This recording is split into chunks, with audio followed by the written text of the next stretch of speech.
Kamusta na po kayo and welcome back to the adventure of Wave 100.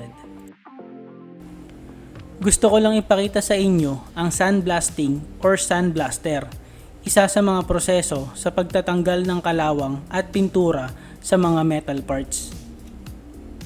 Ito ay dalawang klase ng sandblaster. Ang kulay pula ay gravity fed at mas okay gamitin sa maliliit na pyesa. Ang kulay blue naman ay suction type sandblaster at mas heavy duty. Tamang-tama para sa malalaking pyesa at ito ang gagamitin ko ngayon sa pagtatanggal ng pintura. Kailangan din gumamit ng sandblasting media. Ito yung pinong buhangin na ibubuga sa pyesa kasabay ng high pressure na hangin. Dahil wala akong makitang available na tamang sandblasting media, nag-improvise na lang ako gamit ang flying sand. Ito yung buhangin na ginagamit sa pagpapalitada ng pader. Sinala ko ito ng pino para mawala ang malalaking bato na pwedeng bumara sa nozzle. Para sa compressor naman, pwede akong gumamit ng 2 horsepower na nakaset sa 90 PSI. Kaya na nitong paganahin ng tama ang sandblaster. Pero para mas mabilis ang trabaho at makatipid sa kuryente, itong airman compressor na lang ang gagamitin ko. Meron itong regulated air pressure na nakaset sa 90 PSI. Ito ang pyesa na tatanggalan ko ng pintura. Makapal at hindi pulido ang pagka-repaint dito. Kaya strip to bare metal ang gagawin ko gamit ng sandblaster. Binalutan ko ng masking tape at papel ang ibang parts na hindi dapat tamaan ng buhangin.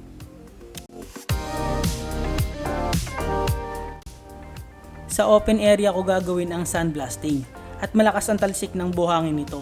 Para maiwasang pumasok ang buhangin sa damit ko, nagsuot ako ng PPE, dustproof mask para hindi malanghap ang alikabok at face shield para iwas puwing.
Ito na yung outcome ng sandblasting. Bawat sulok, tanggal ang pintura. Magaspang yung surface na parang 1000 grit na sandpaper. Ito yung magandang i-powder coat dahil kapit na kapit ang kulay pag ganito kagaspang ang surface. Kahit spray paint, okay din dito. Although magaspang ang surface, makita pa rin ang outcome ng pintura.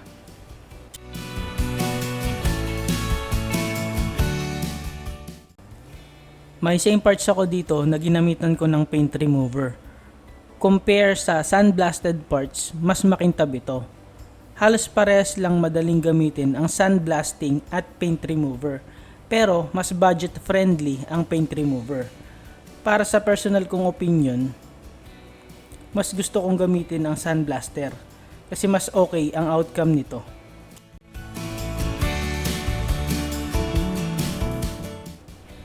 Maraming salamat po sa panonood. Hanggang sa susunod na video, ride safe mga sir.